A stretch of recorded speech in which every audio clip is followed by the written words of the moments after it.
Package ಬಂದಿದೆ guys. ಪ್ರೀತಿಯ ಕನ್ನಡಿಗರಿಗೆ ನಮಸ್ಕಾರ. ನಾನು ನಿಮ್ಮ ಲಿಖಿತ್. ಬೆಳಗ್ಗೆನೇ ಎದ್ದರೆ ಮಳೆ ಬರ್ತಿರೋ ಮಳೆ ನೋಡಿದ್ರೆ ಅನಿಸ್ತು ನಂಗೆ ಒಂದ್ಸಲ ನಾನು ಇವತ್ತು ಜಿಮ್ಗೆ ಹೋಗ್ತೀನ ಇಲ್ವಾ ಅಂತ. ಆಮೇಲೆ ಒಂದು ಸ್ವಲ್ಪ ತಾವದ್ಮೇಲೆ ಅದೇ ನಿಂತೋಯ್ತು.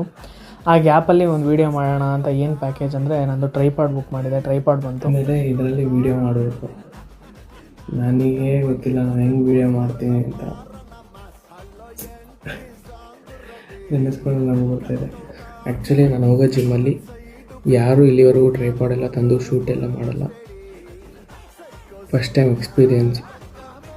ನಾನು ಹೋದಾಗ ನಾನು ಹೆಂಗೆ ಇಟ್ಕೊಂಡು ಎಲ್ಲರೂ ನಾನೇ ನೋಡ್ತಾ ಇರ್ತಾರೆ, ಹೇಗೆ ಮಾಡಬೇಕು ಅಂತ ಗೊತ್ತಿಲ್ಲ. ಒಳಗೆ ಒಂದೊಂಥರ ಭಯ ಇದೆ. ನೋಡೋಣ.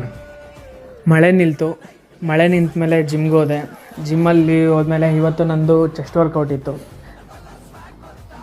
ಆ್ಯಕ್ಚುಲಿ ಇದು ಹೊಸದು ನನಗೆ. ಹೇಗೆ ಅಂದರೆ ಹೊರಗಡೆ ಎಲ್ಲ ಎತ್ಕೊಂಡೋಗಿ ಶೂಟ್ ಮಾಡೋದೆಲ್ಲ.